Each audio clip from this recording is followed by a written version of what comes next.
Welcome to Ear Biscuits. I'm Link. And I'm Rhett. This week at the round table of dim lighting, we are exploring the question, is privacy dead? And do we even care? Wow. It could get philosophical, it could get intimate. How private are we going to get? You know? What kind of privates are we talking about here? How public are we gonna get about our privacy? About our privacy. Yeah. Let's jump right into it. Jump. It all started. Good morning, by the way. Good morning, man. We're recording this one in the morning. But you already knew that when you looked at my face. Or listen to my voice, which is my voice gets a little bit lower. Starts a little bit lower, and then by the end of the day, you talk like Mickey Mouse. Yeah. A lot of times you don't. You can know. We never record after 4 p.m. because he's full Mickey Mouse by that point. it's kind of like counting the rings on a tree. Yeah. And I've been awake for 12 hours. Listening to my voice over the course of the day. I don't know physiologically what's happening there. It's like a sundial more than tree rings. They're stretching. It lets you know what time it is. They're not stretching, they're constricting because tighter vocal cords would make higher sounds. Everything on me gets tighter over the course of the day. Oh.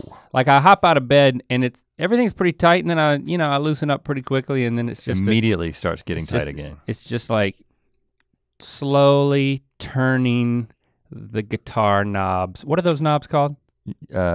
Tuning knobs.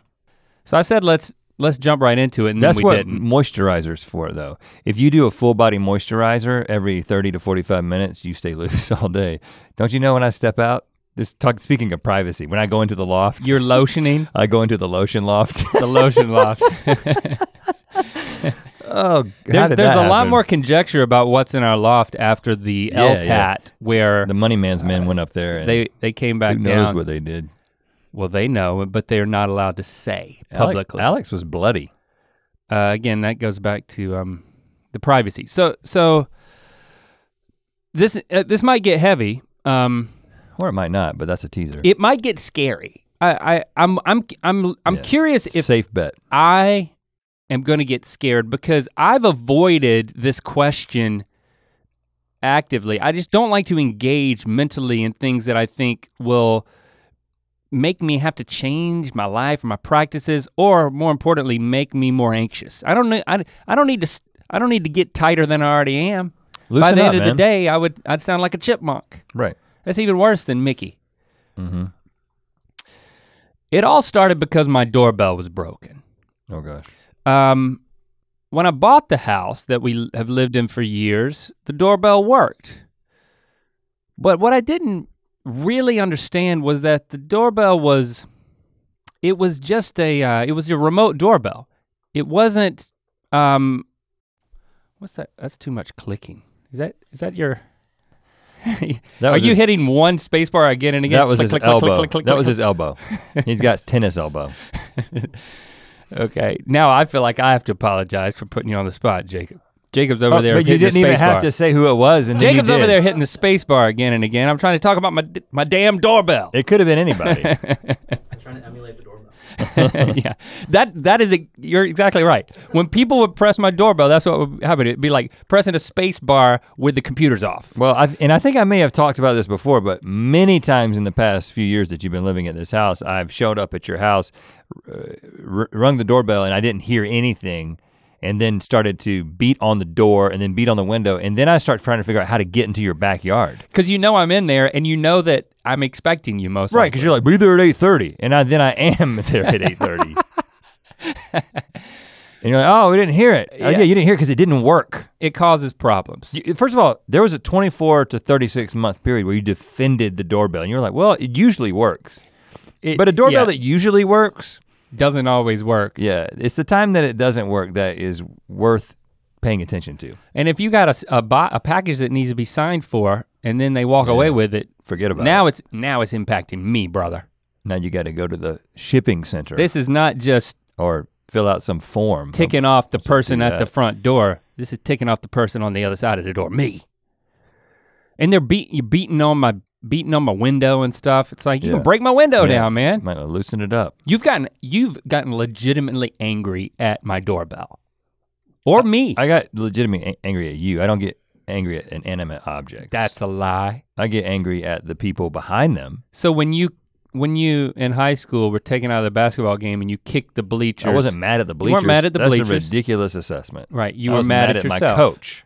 No, you were mad at the who, coach. Rhett? Who, Rhett? I was mad at the coach. Yourself. The coach. And you broke your Gage. You broke your toe. Then I was mad at myself. So I was mad at myself after I broke my toe. All of this was a ruse just to get you to admit that like you still got some baggage. You're bringing up my anger issues from age 17. So I decided I'm gonna get a doorbell, and I heard about. I mean, there's lots of doorbells on the market. I got the Nest thermostat, not a sponsor, and I saw an advertisement for the Nest doorbell. I think it's called Hello. I can't remember, but it's a camera that then when somebody rings it, even if you're not at home, you can see on your phone. You can see a video and you can talk to them. And if it's a burglar, again, I'm not trying to sell this thing. They sold me on it and I bought it. And this is the same functionality of the Ring doorbell, but a different thing. Company, I guess. Right? Yeah, different company. Okay.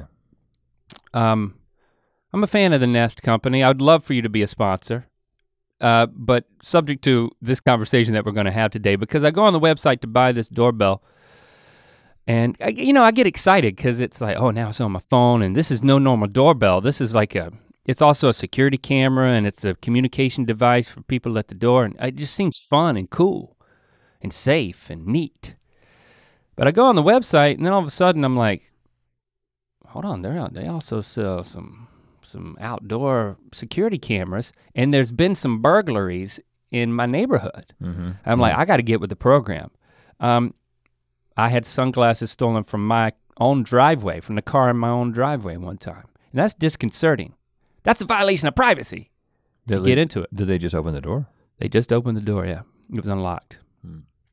Rummaged through it, probably some kids. Kids wearing my prescription sunglasses. Ha! Joke's on you, kids. Unless they needed them.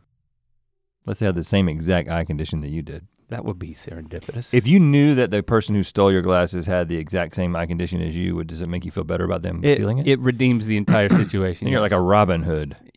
Well, I'm not. No, not really. But you know. I'm still the king, but. So then I start putting outdoor security cameras in my cart. And then I'm like, at this point I frequently ask, what would Rhett do? Yeah, you should get a bracelet that says that. Rhett would start buying everything.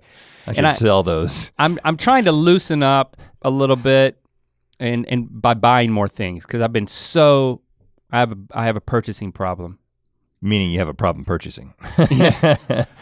So, that's your purchasing problem. I know this doesn't sound healthy, but me deciding to buy things is therapeutic. Yeah, right. Do you agree, by the way? Or I know it sounds crazy to many people listening. No or yes? Do I agree that you have a purchasing problem? Do you agree that it's therapeutic for me to buy things? Yes, you should spend more money, yes. So I did that. Yeah. And then I saw that they had indoor cameras. Indoor, outdoor, front door. Which I know you have one of those. All and I was doors. like, I'm gonna get one of those. And then I'm like, well, if I'm gonna get one, and I'm starting to think where I'm gonna put them, I'm like, well, I need 3. So I bought 3. So I bought outdoor cameras, 3 indoor cameras, and a doorbell. Side note, I added on the installation of the doorbell, which I probably could have done myself, and the guy comes out to do it, and then the reason why I have a remote doorbell is because it's not wired, it doesn't work. So the new doorbell would not work, and it still does not work because I haven't called a proper electrician to come out and install wiring for a proper doorbell, which the Nest doorbell will be. So that's not even functional at this point. Neither are my outdoor cameras that I bought weeks ago, because I just haven't gotten around to putting those things up. Takes some work. Drilling of holes from the outside to the inside of your house. And Are you doing intimidating. Heck no. Yeah, well. I'm gonna hire an electrician to do all of that, because I'll kill myself somehow with electricity or wires. So as you know, I am doing the same thing, but I'm doing it, I've got a guy who's doing the whole thing. Can I talk to him? But you're making me think maybe I should, because they're talking about putting a literal DVR in my house. Well, 10 different cameras. I'm going with 10 cameras. God, you see the difference between us? I'm bragging about I bought 3 cameras. I thought I was doing something. And he's like, well, I've got 10. That's your problem.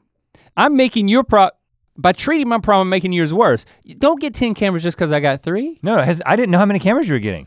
The guy came over, well, my contractor is doing some other work on the house who has a guy who just did his house. Is like, he just walked around the house and he was like, you need one there and you should have one there and you should have one there. And then all said and done, he's like, you need 10 cameras. Are these Nest cameras? Cause they store either 5 hours or days worth of footage in the cloud and it's not stored locally. I don't want to get into this. But I mean, I'm thinking out loud here because then a guy could just break in and take the DVR. Well, don't put it at the front door. Well, it's not like I've got it. Like, don't make it the welcome mat. Yeah, but if you know that somebody's got cameras, you see the cameras and you'd be like, what, this is a DVR house or a cloud house? Right. Now I gotta get the DVR backed up on a cloud. The only thing I have installed is the cloud. I don't have anything sent. Well, actually I do because the only thing I have working are the 3 indoor cameras. I got those set up. But what about when your Wi-Fi goes down? That's a problem. You know what? That's all I gotta do is unplug your router and then do the dirty business. Too late. I've already recorded you and it's already been sent to the cloud. Yep. Gotcha. Yeah, but not when By the way, are you casing my house right now? Yeah, pretty much. And am I comfortable talking about all this on a podcast? I don't know, you brought it up. I mean, by telling people that you're gonna have this incredible security at your home, I think that this would be a deterrent. Well, here's the thing. All of a sudden, now that I have these, here's what I'm getting. I've got these 3 cameras set up inside of my house. One's looking at the kitchen, one's looking at the living room. Don't tell people where they're looking at because then the robber will go to the other rooms. Well, that's why I've got 10 cameras. They see You cannot get away from my cameras. That's overkill, by the way. That is stupid. No, it's amount not. of cameras because if you can pass any. I want it to be like one of those. It's not like they can teleport into any room and bypass. I want it to be like one of those rooms. You're being in a bank in a movie by a security person. Where like Mission Impossible, where you have to go through lasers. You're being, I got so many cameras that you're always being watched. You're being bamboozled, man. It's like 1984 in my house at all times, and we've decorated the whole house like 1984. Ripped off, but you need to come to grips with something that I have been smacked in the face with, which is the ethical dilemma of indoor security cameras. Because here's what happens. I can pull up my phone, I can look at my house right now. I can look at anybody in my house. I can also listen. I can also talk to them through the cameras. Let's do it. No, I'm not gonna do it. Okay, that was a test. Nobody's at my house right now. I did it right before. Yeah, because you just checked. And I performed a test with Christy, which I'll tell you about. She's not home right now, so I can't do it. Can't do it live. But I started to feel weird when the first night we had it, I'm going to bed that night, and of course it's a new toy. So I pull up, Christy like leans over in bed, she's like, what are you doing? I'm like, I'm looking at my cameras. And like. Do you have one in the bedroom? No. Oh, that's just for posterity. I don't send that one to the cloud. Posterity. What do you mean it's for posterity? So I can watch myself. That's not what posterity is. Posterity means that adjust my technique. What you seem to do be commentary. When you say for posterity, what you're implying is I have a whole YouTube channel where I do commentary. Oh God. On myself. You imply that when, not really YouTube though. When you're dead and gone, you will your estate will release this footage from your bedroom escapades. Yeah. Well, no, for people to benefit from. Ain't nobody gonna benefit from that. When both my wife and I die, whoever dies first. Of course. And when we're both dead, then we release the sex tapes. And just come out and say it. Yeah. I was hoping you wouldn't just come out and say it. And then we sell it so the kids can have a future. You know. In it, yeah, that it's just reams and reams of it. It's a great word choice. I'm glad you picked up on that.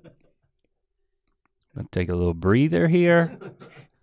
So I'm in bed pulling up my Nest cams, and it just so happened that night, my kids had friends over for sleepover. Right. And I'm like, look, they're in the kitchen. They're eating something. Ooh. And then I'm like, they're having a conversation. Let's listen. And then I'm like, I turned it off. I'm like, yeah, you made the right this call. doesn't seem right all of a sudden. Because when I bought the thing, I just thought this is cool. These cameras are cool. And then it's like, it could be a pet cam. Or obviously it can be a security camera if someone breaks into your house. Well, hold on, but just so I'm on the right page, because the way I thought about this is exclusively about the security of my family in my home. I haven't been, I haven't been thinking about what you're talking about. It's a valid by the way, point. It's not. But you're thinking about it. This is a pet cam first and foremost, so you can look at Jade during the day. Well, we have friends who. She's just gonna be a little black dot on the screen, man. Well, it's not gonna be that intimate. We crate her when we're gone because she's a Dotson, which means she sneakily pees everywhere. Does she have a crate cam? No. Put a Nest cam right in the crate if you want to get a close up. So I don't even need it as a pet cam. I don't know why I bought these cameras because having security, you need a siren. You need a alarm. Well, you gotta have one of those too. I've got one of those already. The reason why you have cameras is to catch these boogers and jail them. Like get a facial identification of these people. Yeah. So it's not as much about safety as it is about justice. And I could be wrong about that. You can talk on it and say, hey, get out of my house, and they'll run away. It's a deterrent as well. When people see that you've got an added deterrent. 10 cameras. Well, if they see like, all 10 of them. I'm gonna go to the house that doesn't have any cameras. Again, if they see all 10 of them, it's too late.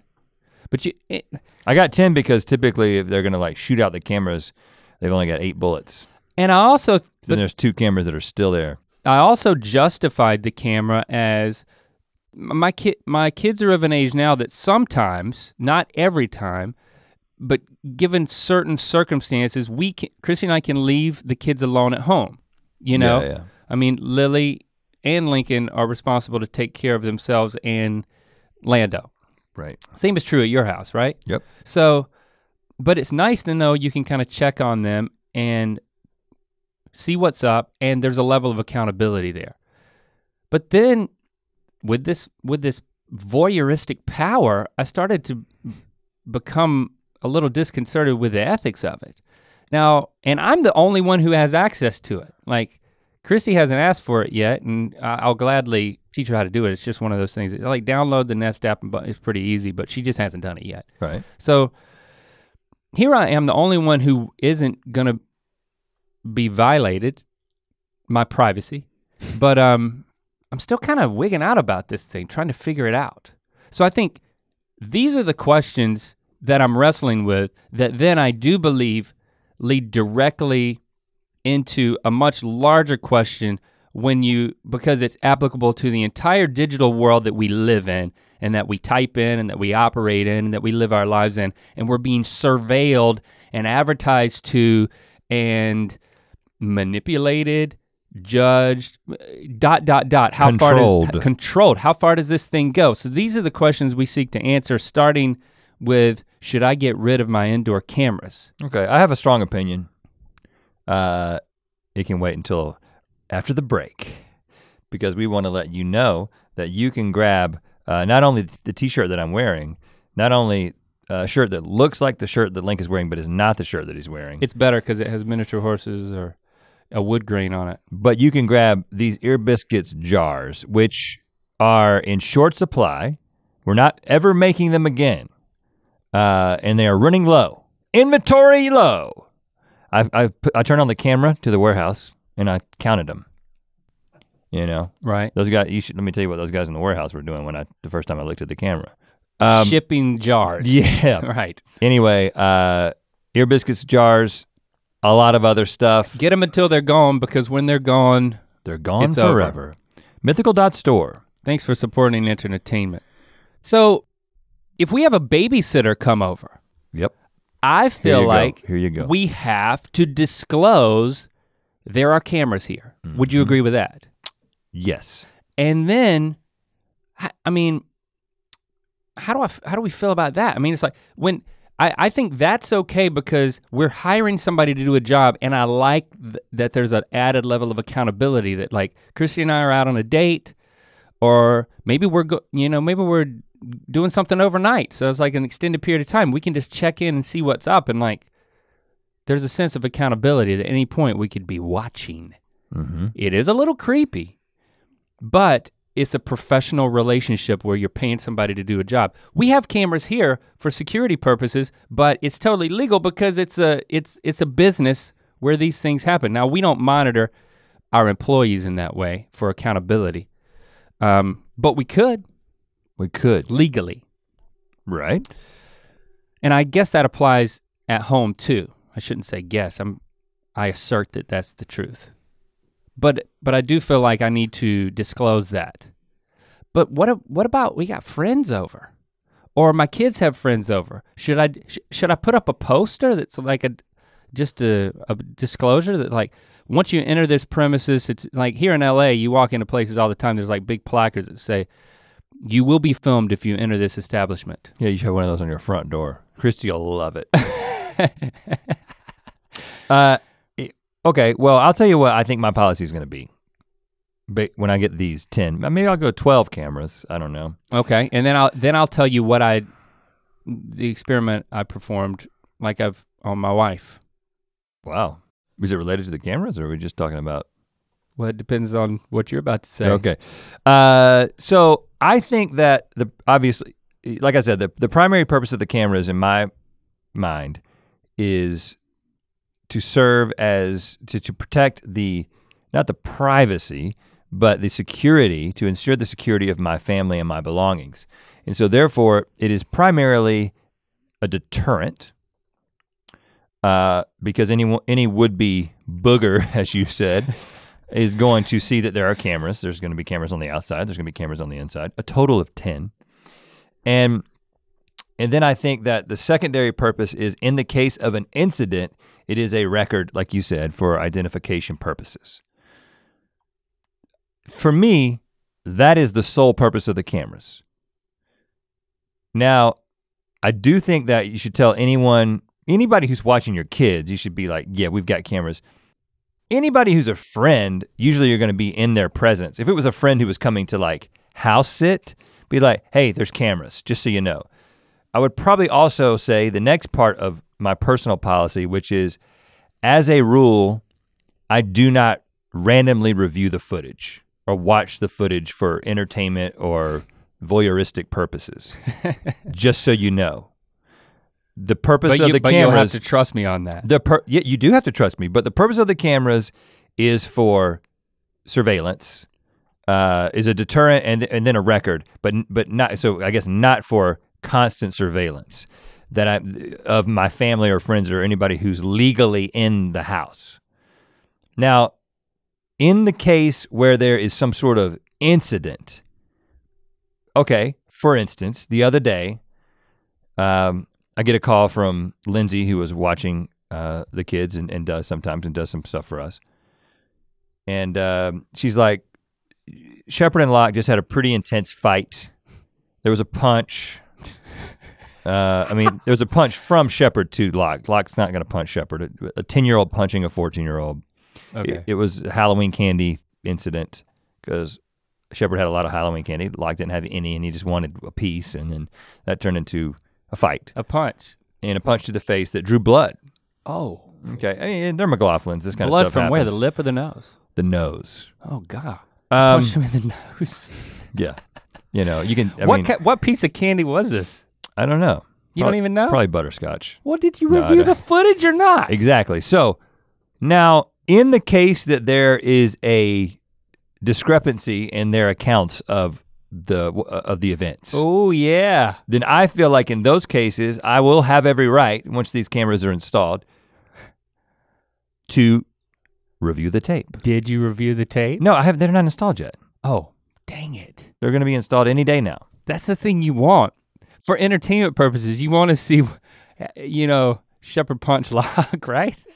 Yeah, and so I would do it out of curiosity, yeah, I would watch it, but I would also be like, I might coach Shepard on his technique, or I might just say— It's in the hips, I think. I might say, guys, listen, this is ridiculous. Look at yourselves. Listen and look at what you did. Showing them, and even like when a kid pitches a fit, when a kid is being a typical ass like they can be sometimes, or maybe when I'm being an ass. Oh, yep. Jesse could say, a lot of times she's like, you said this, I'm sure of it. Oh, yes. We can go to the tape now. That happens. And so, I hadn't thought of this. So to me, argument settlement. Again, I haven't employed this yet because I don't have it in my house, but to me, that is the only time in which we can go to the tape when the involved parties, if it's two adults, if it's me and Jesse, I think we both have to agree that we're gonna go to the tape. If it's the kids, I have the right as their guardian to go to the tape when I want to, but I'm not gonna be like, okay, one of them has friends over and I wanna see what they're getting into. And that's a violation. One of them has a girlfriend over and I wanna see what they're getting into. At that point, I think the fact that there are cameras will probably serve as a deterrent, knowing that there's not a corner of my house you can go to that you're not under surveillance, which is actually not true. That's not the case, but I'm not gonna tell you where the secret corners are. But my kids will know, and just knowing that there's cameras there, they're gonna behave a little bit differently, but they're also gonna know that, guys, I'm not spying on you. There's not one in their bedroom, Right. So anyway, that's just sort of my general philosophy that I've been thinking about. Well, I'm glad you said that, because now when Chrissy and I get in a heated conversation, a disagreement, I'm gonna be like, can we move this conversation to the kitchen where we've got a camera on top of the fridge? Let's just. That's true, because a lot of those. Of course, I may not want to do that. Those arguments and discussions happen in the bedroom, and at that point you don't have. Right. I mean, you don't have. But you do for posterity. Footage, right.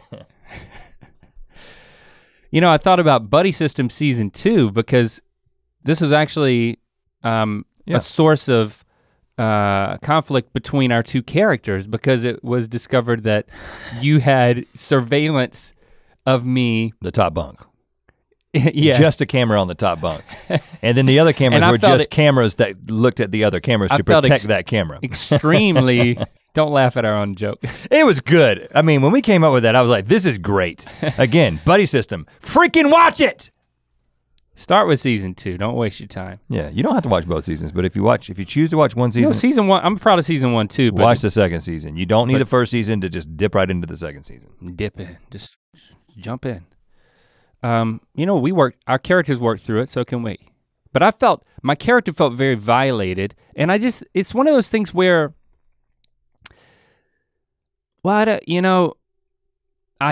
logged onto the thing this morning. Well, no, yesterday I was out with Lily, and I was just like, I gotta get into the habit of looking at the nest to see what's happening at home. Again, I have the opposite mindset that you do. Why do you need to get in the habit? Why? Get in the habit for what? I just like it. I like knowing. This is a weird disposition. I'm a Tom. Yeah, exactly. I'm just being honest. So I turn it on, and I'm like, nobody's in that room. Nobody's in the kitchen. Oh, there's the living room. Okay, there's Lando sitting on the couch. He's on Christy's phone. Oh, and there's Christy. She's taking a nap on the other couch. And I'm like, okay, that's good information. Now I'm not gonna call or text Christy because I don't want to wake her up. See? But you're. And then, okay, well. But I didn't say anything or let them know that I was looking at them. And it felt weird. Now, and then today, I was like, you know what, we're about to have this conversation. I'm gonna do it one more time and just see what happens. I don't even know if Chrissy's at home. And I looked, and there she was standing in the kitchen just doing something. Just start naked. No. She was doing something. She was about to leave the house. And then I turned on the microphone and I said, hey. Oh gosh. And I saw her kind of look around a little bit. She looked down. She didn't know that it came from the upper corner of the bookshelf, like near the ceiling in the other room. And then Jade runs over, and I'm like, hey. And Jade starts freaking out. And then Christy walks over and looks at the camera, and I couldn't hear her for some reason because it wasn't connected. And then I called her on the phone later. I was like, hey, I told her why I was doing it for a podcast, not just because I'm peeping Tom. And I said, even though I do have a practice of that, I guess I may have a problem, but I said, how did you feel? And she was like, well, it felt weird. I mean, yeah. I'm not doing anything that, it's that I'm embarrassed about or I'm trying to hide, but it did feel weird that all of a sudden you were watching me, and I immediately thought, how long has he been watching me? Right. And that feels like a violation. You know, if something feels weird, you feel a little violated, you know, your personal privacy. Because, so I don't know what to do. I mean, is it about me using constraint or is it about me taking the cameras down? Well, okay, so you heard what I thought my philosophy was gonna be, was to not do what you did as a general rule, but I am open to changing, and maybe one is better than the other. It seems right now that just given our general understanding of privacy in modern society, that it's a wiser choice to not randomly check in on people, right? But some of the research. But here's the thing, well, like sometimes if Christy's not at home, if I know she's out and I'm like, I know she's coming back, I could text her, but she's driving, and I can just look, she's enabled location services on her phone, so I can look on my phone under the text screen and see where she is, see where her phone is. Well, of course you can argue yourself into the that feels okay. Conveniences and the functionality of, because she willingly shared that with me. Of this monitoring. My location, her location. Which we're gonna get into that. But I think that if we take a look at where we came from, you know, like basically the historical understanding of privacy is a pretty fascinating thing. And then what is our current understanding of privacy, and then where are we going in the future? And I think we might be able to land at what our policy should be. Okay, yeah, let's do it. So again, this goes well beyond security cameras. This is all types of privacy. This is just the concept of privacy, which basically informs the way Christy feels about you checking in on her, because she is a product of modern society, as is, except for the vampires, everyone who's listening. So this is an article from Medium, which, you know, anyone can write an article on Medium, but there's a guy, Greg Ferenstein, who has this thing called the Ferenstein Wire, which was a very well researched, and I've only looked at this article, but basically pulled from a lot of different sources to kind of go through some historical examples of tracking the way we think about privacy, which I think we can camp out on any one of these that we want to. Okay. But interestingly, and I will be, when it sounds like I'm reading, yes, I am just quoting Greg. So I'm not trying to sound like Greg, I am quoting him. Privacy as it is conventionally understood is only about 150 years old. Okay? So most humans living throughout history had little concept of privacy in their tiny communities. And obviously the further you go back and the closer we get to diverting off of a common ancestor from chimpanzees about 6 million years ago, the less and less privacy mattered. The privacy has become more important sort of as we've advanced. But you get the picture of being in like a hunter-gatherer community, and just the idea of, I gotta go somewhere to do this thing, was just not really, in fact, we see this in, there's modern societies that have been observed, that, not modern, but basically tribal people who have not been influenced by modern society. There's a few of them that are still studied. Contemporary hunter-gatherer communities. In fact, Jared Diamond, who wrote one of my favorite books ever, Guns, Germs, and Steel, who's a UCLA anthropologist, he said, because hunter-gatherer children sleep with their parents, either in the same bed or in the same hut, there is no privacy. Children see their parents having sex. In the Trobriand Islands, Malinowski, which is a researcher, was told that parents took no special precautions to prevent their children from watching them having sex. They just scolded the child and told it to cover its head with a mat.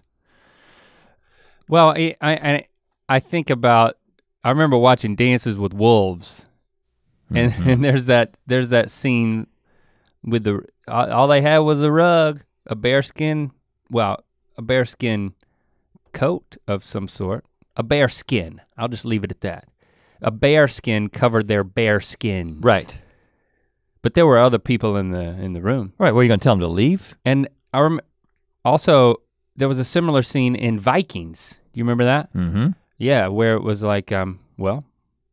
I got that one in the memory bank as well. It was the kids, the kid was in the room. The personal DVR that I keep in my head. You're welcome, Matt. And this seems odd. I mean, I don't even, And this seems, first of all, I acknowledge that this seems a little bit nuts, right, to us, because we have room. Like most people have their own room, and we'll talk about why we feel the way that we do. Do you send Barbara out? I put Barbara in her crate. But does she have a view? Yeah. She has a view from the crate? But she doesn't watch. You send Jade out? No. Is she in a crate? No. Is she in the bed? No. She's on the floor? No. Where is she? She's on the couch. But your dog can't jump onto the bed. No. My dog can. Oh, yeah, my dog. So my dog has to be confined. Yeah, when I put Jade somewhere, she stays there. Like she doesn't jump on the bed or off the bed. It's a wiener dog thing for their back. But the idea. But she learns a lot. But the that she can't apply, and neither can Barbara. Sadly. Although Barbara learned a lot at doggy daycare. First of all, she's a female dog. Second of all, she's been spayed. Is that the right one for female dogs? Fixed. And but she learned something from some buddies at the place where they stay, because we got her this little stuffed dog that actually looks a lot like Barbara, and she humps it. What is the canine psychology of a? She's like, I've seen my buddies doing this. Let's see how it is. She doesn't know what she's doing. She's just doing hip gyrations. You don't have to do it. Well, no one knows that I did that except those who watch on video. And I didn't really do it. I just went like this. Anyway, so you can learn a lot. Your dog is learning a lot. That's all I'm saying. Just depending on how much you're gyrating. So, but the one thing I will. Wouldn't that be embarrassing if like we have friends over and it's like, what is your dog doing over there? It's like imitating me. Oh, that's a special. That's a patented move that I thought only. Oh gosh. See, we're very. I mean, it's interesting what's happening now. We're being so public with something so private. Our wives will probably kill us. Well, people feel it's making people feel uncomfortable. But the fact is, yeah, we're just making. If you feel uncomfortable right now, that's on you, because we used to be hunter-gatherers. That fact, it was just part of existence. And now we live in a place where you gotta make sure that the door is locked, because God forbid your kids walk in on you and all of a sudden their lives are ruined because they see the way that they were made. Really? I mean, that's the way we think about it now. And that is a distinctly modern understanding of privacy. But don't act like you wouldn't feel weird if that happened. I would obviously feel weird because I'm a product of modern society. Okay. Speaking of that, exactly. In medieval times, which is not that long ago, newlyweds climbed into bed before the eyes of family and friends, and the next day exhibit the sheets as proof that the marriage had been consummated. That is from George's Dooby, editor of A History of Private Life. I think that was less about privacy and more about something else, like something about consummation. There was probably like some sort of legal ramifications of that was actually what marriage made. Regardless of the reasons for it, the practice was, and there's actually a painting associated with this particular quote in this article. It basically shows a couple in the bed, and now they did have like the sheets, the curtains around the bed, but then the family was all standing outside the bed, and then the couple is getting ready to do it in the bed. Again, individual beds are a modern invention. For most of history, it wasn't uncommon for there to be one large bed. Not most of history, there wasn't a bed. But since there's been beds, it wasn't uncommon for there to be one large bed where everyone slept. That includes the entire family, some servants, and even guests. Where else you gonna sleep? We've got a bed.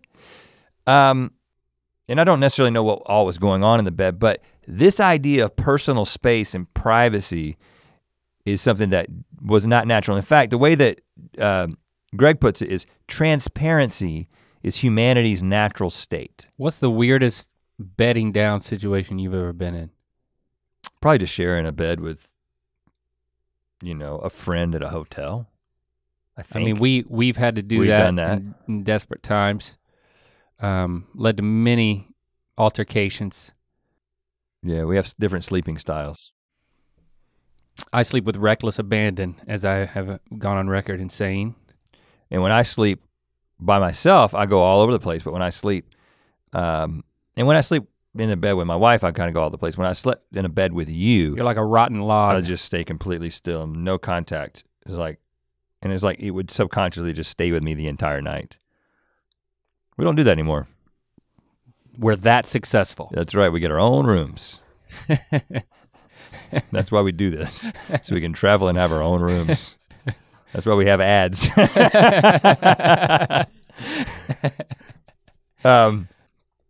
However, in spite of this, I think what you're arriving at is disturbing, but keep going. There seemed to be some instinctual preference for privacy.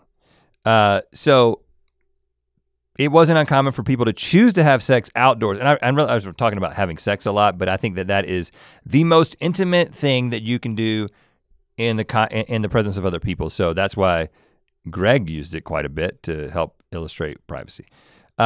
He's also a freak. People choosing to have sex outdoors rather than in the same room, if possible. So in Dances with Wolves, if it wasn't too cold, you might go outside, but that doesn't mean to dance with the wolf. You know, exactly. It doesn't mean that they didn't choose to not have sex. Like, I think that in certain situations, okay, for instance, let's just say that and I'm gonna quit using us and our wives as examples just for the reason you pointed out earlier. I don't wanna get them too riled up. Too late. But let's just say you are a couple and you go on a trip with another couple and you are in a financial situation that necessitates sharing a hotel room. Oh, now you're talking about Fargo. Yeah, I don't really remember this scene. 2 double beds, 1 hotel room, 4 people. Right. And then two couples. The question for you, listener, is, are you going to abstain from hanky-panky? Yes. Yeah. Most, I would go as far as to say 95% of modern people in the Western world would say, for one night, sure. I mean, we don't have to do it tonight. If this was the living arrangement forever, we might have to start having a discussion and purchase a bunch of earplugs and I don't know, a divider. And I want to kind of rifle through a few of these things just to kind of quickly catch us up to modern society, because I think this is when the conversation gets very interesting. So what changed? Why do we think differently about this now?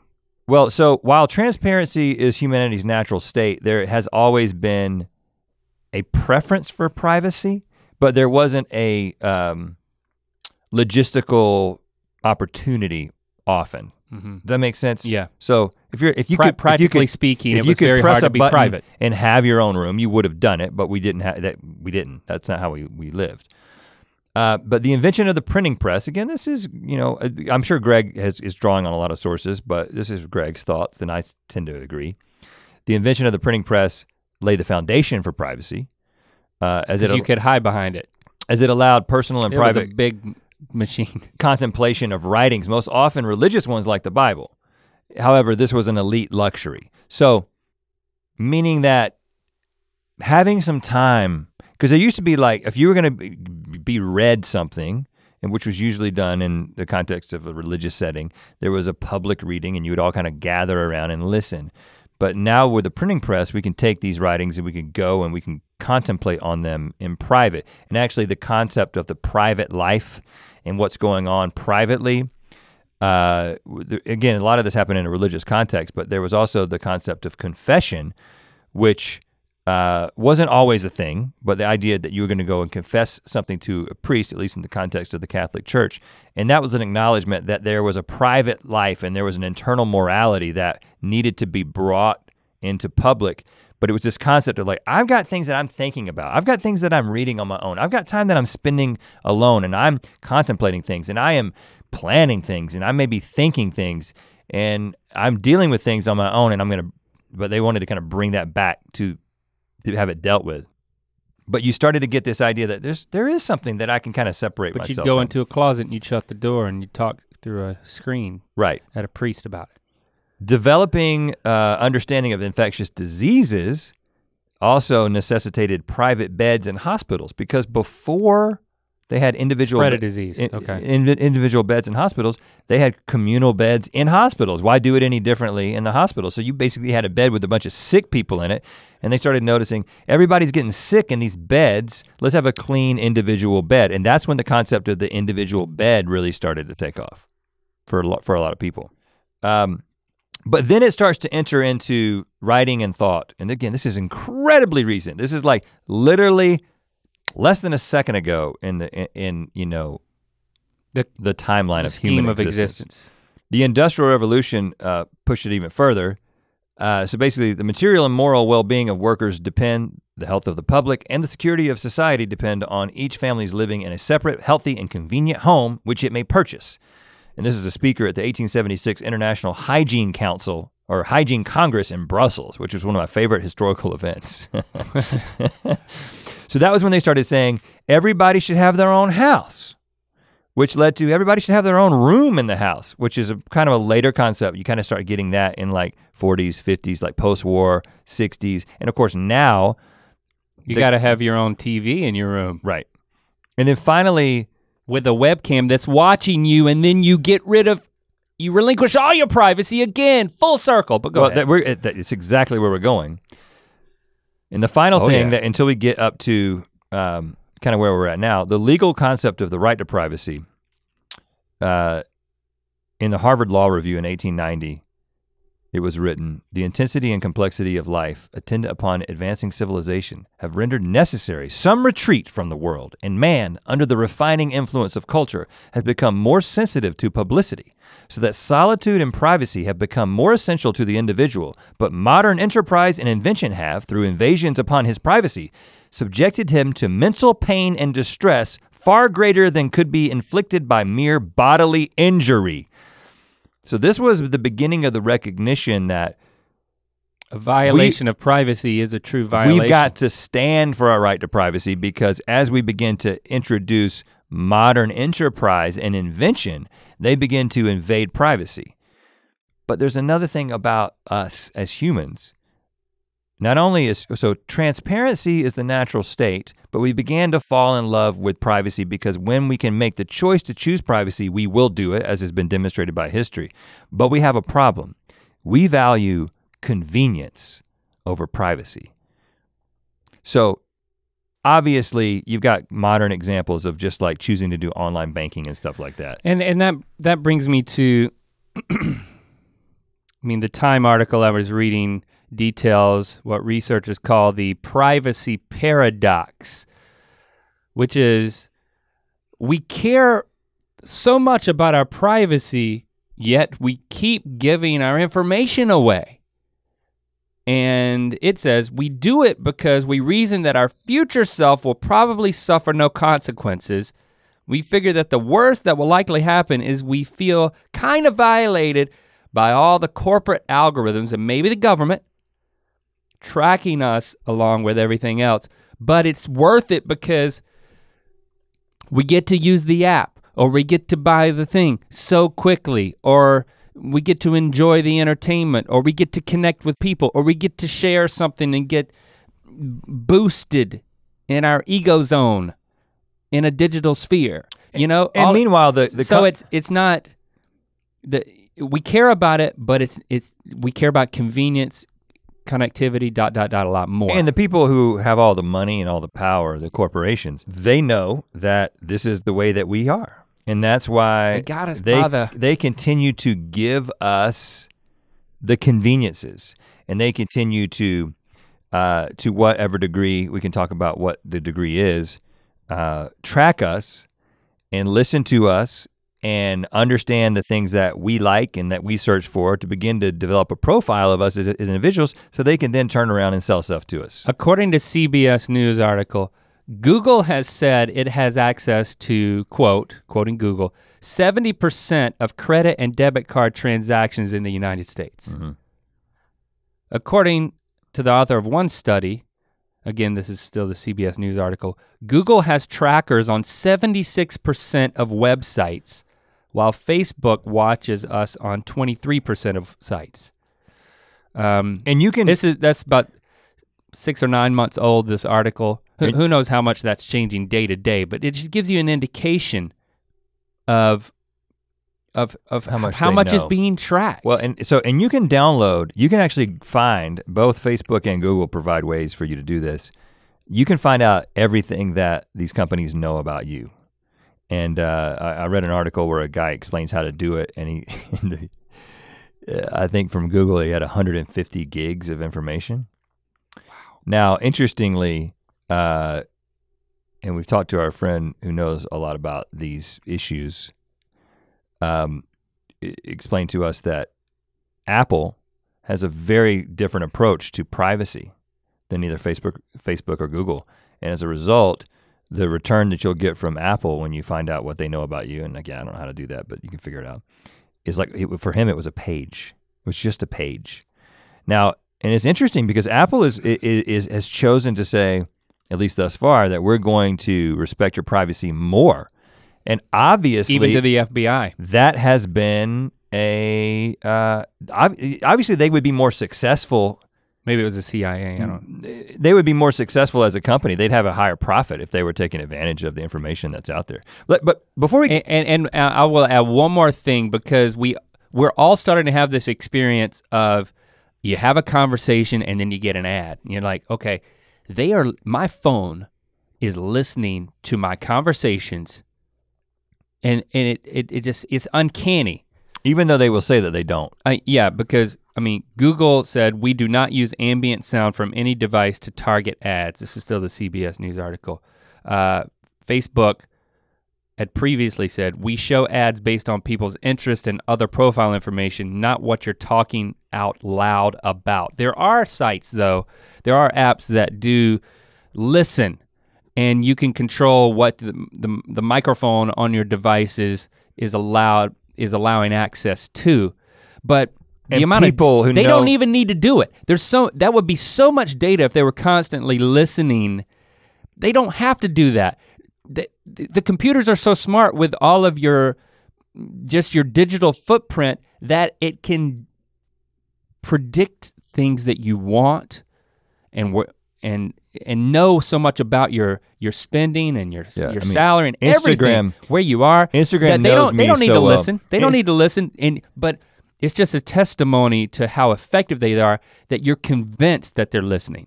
Yeah. And maybe I'm wrong, but I think I'm right, and I think that's a stronger point, that they know that much and they're not even listening to the audio. That's even scarier to me. But their devices like Alexa, they are listening. I don't know what they're doing with information. But they say publicly they said they're not storing it. Yeah. All I'm saying is that we don't really know, but we know that a lot of information about us as individuals is out there, and it is being used to then sell things back to us. And let's not forget the government. I'm not one to— Let's not forget it. I'm not one to— I just want to— there's a lot of people that would say that at this point. It's like, you can get worked up about Facebook and Google, but don't forget about the government themselves. That's not something I find myself personally thinking. I have this default trust, but again, I think for me, as I hinted to at the beginning, I value convenience, and I scroll down just to click accept on the terms and conditions on anything that I've already convinced that I gotta have in my life. Yeah, and everybody does. I buy cameras and then realize I become a peeping Tom, for goodness sakes. It's just, I'm being facetious at that, but I am not a peeping Tom. Well, let's get back to that, because, okay, you being a peeping Tom, no. Backing up just a little bit, this is not a modern concept. Like, there were some examples in Greg's article about us beginning to, out of convenience, sort of say, privacy is not that important. Postcards, postcards invented in the early 20th century. People started using them like crazy, and they would write very personal and intimate things on these things that could be read by the mailman or anyone who happened to see the postcard. Party lines, before there was individual telephone lines, there were party lines where you basically had a phone for the community, and you had to trust that your neighbors were not listening to you, and they were listening to you all the time, because all you had to do is pick the phone up It was just like listening to your sister talk to her boyfriend. It was so easy to do, but it wasn't just confined to a house, it was within a community.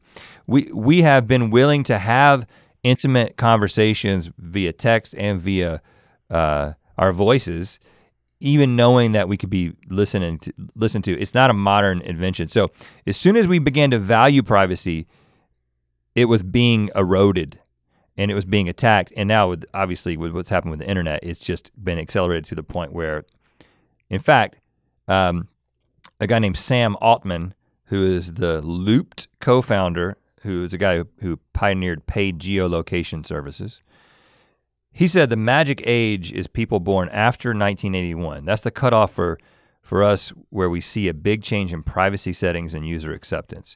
So obviously— Meaning looser privacy settings and more acceptance of just willy-nilly just letting it into the ether. Yeah, now we have a pretty high level of paranoia and skepticism. We're born, I mean, I was born in 77, you were born in 78, so we're before the cutoff. But given what we do for a living and given our personalities, which is a very high value of convenience. Yeah, we simulate a much younger age. I tend to be a proponent of, like my brother-in-law has historically been very concerned about his privacy when it comes to like online banking. I remember having a conversation with him like 15 years ago where he was making the transition to online banking because it was still something that was happening. Yeah. And he was just like, I just don't feel comfortable with it. It seems like anybody could get, I was like, but here's the thing. There's safety in numbers. It's inevitable. We're all doing it. You can't really function in modern society without doing it. Yeah, your hand is forced. And so then and then just recently his son is applying for college, and apparently there is a new service that allows you to create one account and then basically make your applications to a bunch of schools at the same time, as opposed to do what we did, which was like hand write to the few schools that you wanted to apply to. But if you want to go to 15 different schools or apply, right? And it required my nephew putting in the birthday and social security number of both parents, and of course himself. And my brother-in-law was like, I'm not comfortable with this. And again, I said the same thing. I was like, you know what? Anybody who wants your social security number and birthday, who's motivated to get it, can get it. But if you want to keep your kid out of college, then that's on you. You know, it's like, again, your hand is forced and you have to make the decision. So he had to do it, right? Of course. He did it. You made him feel a little bit better about it. I just said, just have a credit monitoring service. Here's the thing. I was like, just make sure you have that. I feel like, well, I don't have anything to hide. But then if you go back to, but it's that moment that your husband comes over the webcam and is like, hey, that all of a sudden you have this feeling of, how long have you been watching me? That's, you know, it innately feels like a violation. Now, you've made an argument, a historical argument, that it's cultural, is what I hear you saying. It's in our Constitution, okay. Is that an inalienable right? Well, maybe, but okay, let's talk about this. I just want to, my specific question is, in tracing privacy, were you making an argument that it's just cultural and that we need to get over it? Because, and I'll just go ahead and state everything, and you can revisit any part you want. I have this sense that, you know, I just can't worry about this stuff where our hands are being forced.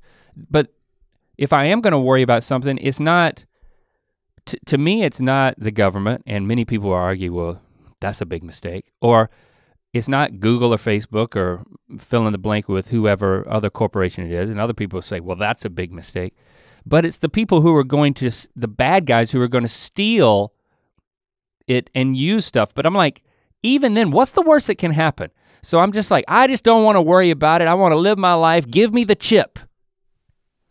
Give me the pill, whatever it is. You're willing to take the chip, which is happening in pretty significant numbers in Sweden at this point. Right. So I don't wanna talk about the chip per se, but you know, it's like, and maybe you can go even further into the future, but again, so that's where I'm at. Drill in anywhere you want. You're post 1981 for all intents and purposes. But are you making so did you make the argument, just get over it? Are you with me? I'm not, well, here's what I'll say. In some weird, it's just crazy, right? Transparency is the default state, the natural state of humanity. Meaning that we don't have privacy naturally or a desire for privacy to the extent that we do now. But modern invention led to the development of a preoccupation with privacy that then further advancement in a very short period of time, 150 years, led to the essential complete evisceration of privacy. And we are full circle in some weird world returning back to a state of transparency in the modern world. And I think this is where we're going ultimately. Sex in front of our children. Exactly. This all comes down to having sex in front of your kids, and you should go ahead and just start doing it now to embrace the future. Nope, that's not exactly where I was going. Use a bear rug, please. I think this Use is bear skin. I think this is where we're going. And again, I don't know what the timeline for this is, but I think we are going to a place. The technology is leading us to a place, and literally the technology will lead us at one point. We've talked about that before. To a place of constant surveillance that makes 1984, Orwell's book, look like Child's Play, the movie with Chucky, which would be a great collab. But we're getting into a place where not only were we going to be being 1984, starring Ryan Gosling and that puppet from Chucky. Not only are we gonna be in a place where we're being monitored by cameras, but we're gonna be being monitored everything down to our thoughts, right? I mean, I don't know, I don't know when this is gonna happen, but basically all that's happening in our brain is some electromagnetic signaling, and we can't really figure it out yet, but we will be able to at some point. Not in our lifetime, but it will happen. I believe the brain is so complex that will never happen. I mean, before it all implodes on itself. Okay, that's a fair argument that we die off as a species, but the technology is inevitably getting to that place. But even if it's not true, it is helpful to paint that as a worst case scenario, and then like, how bad is it? So keep going. We are essentially moving to a place where we are an organism, right? Which interestingly is where we started from. An organism that we all came from. And we're going back to a place where, like a beehive, and again, this is absolutely makes your skin crawl, as it should if you're a healthy person. The idea of being in a place where ultimately your thoughts are not even your own, but they're being shared and directed by a collective of intelligence that's not even limited to humans. I mean, read some Asimov and you get to a place where it's just crazy that he was able to talk about all this in the 50s, but basically this is where the technology leads us. Now, there's gonna be rebellions against this, right? There's already people who are like, I ain't getting the chip. You know, there's the Matrix, right? There's all these examples of the people rebelling against it, and that's probably a healthy thing, and there will be rebellions. But the general trajectory, unless we destroy ourselves, which is very likely that we will destroy ourselves. Let's just, for argument's sake, say that we won't destroy ourselves. The general trajectory is towards a place of us becoming an organism. And individualism is a super like American thing right now, and we're all excited about it, and we want to defend it, and we're willing to fight and die for it right now. And that's great. All I'm saying is it's temporary, and it's not even a natural thing when it comes to humans. It's just something that was an anomaly, a blip on the radar of existence that happened because of some technology that brought into existence. I think that's probably the biggest contribution of the self-driving car is how it will be a big cultural shift of acceptance of community. Well, I have one last wild theory. I believe I'm kind of on the Elon Musk team here and thinking that statistically speaking, we're probably in a simulation. We've talked about this before. Mm-hmm. If we're in a simulation and the inevitable trajectory of the simulation is that we are getting to a place in which we recognize that we're all one organism, it's all data, and it's being controlled, experienced, and exchanged as a collective. At that point, we basically become indistinguishable from the computer that is powering the simulation that we're in, which is all based on data. All right? I haven't read this theory anywhere. I'm sure somebody else has come up with it. But at that point, once you're this collective and you're just kind of existing in the world of data, that is essentially a computer hard drive. And at that point, when we get to that place and this indistinguishable, the simulation is indistinguishable from the computer that is making the simulation happen, that is when we will be delivered. That is when we will be delivered as a species. Delivered. We will get out of the simulation. I know me and you tried to do it one time. I used to think that maybe just admitting that it was a simulation and holding hands with your best friend was how you got out of the simulation. We two guys are Link and Rhett, and we know we are in a simulation and we want out now. That didn't work because we tried it. We tried it many times since then. Let's not try that again. But now I'm beginning to think that let's beat our head against the wall instead. It's just a recognition. It's not a recognition, it is an assimilation into the actual data that is making up the simulation. You have to become the data, and once you become the data, you break out of the simulation. We collectively transform into an 18-wheeler. Distant future. An 18-wheeler. Yeah, we could also just destroy ourselves and take a chance that the simulation ends at that point. But I don't want to take that chance. So are you in it to win it? So I guess what I'm saying to the wind. Well, I guess what I'm privacy, saying is be damned. Temporarily, you're doing it for the singularity. I'm not going to watch my family and friends because it makes them feel uncomfortable. But in the back of my mind, I know that everyone's gonna be watched eventually. I'll let it come when it's inevitable, but I'm not going to usher it in. And I might be part of the resistance. I'm not saying that I'm not gonna be part of the resistance because Morpheus is really cool. Yeah, I was about to say that. Yeah, I can tell how you switched the cool switch, turned on. You were like, well, hold on. Actually, it might be cooler to be on the other side. So I might be part of the resistance. I can tell, I saw when it happened. Yeah, right. Okay. Whatever's the best experience for me, man. You know, I'm selfish. At this point, I'm putting it on you. Hashtag Ear Biscuits, let us know. And you know what? What I don't want you to do is just rip me a new one for being a peeping Tom, okay? It's like I'm gonna slow my roll, and as a family, we're gonna put some ground rules in place, and then we're gonna have our own, so to speak, placard on our door. I'm just saying that I'm not really. If you want to talk to me about it, that's fine. But I just said my piece. But then the larger question of how I am curious how you relate to these issues of privacy. Hashtag Ear Biscuits, let us know. Yes. The conversation must continue. And we will be listening.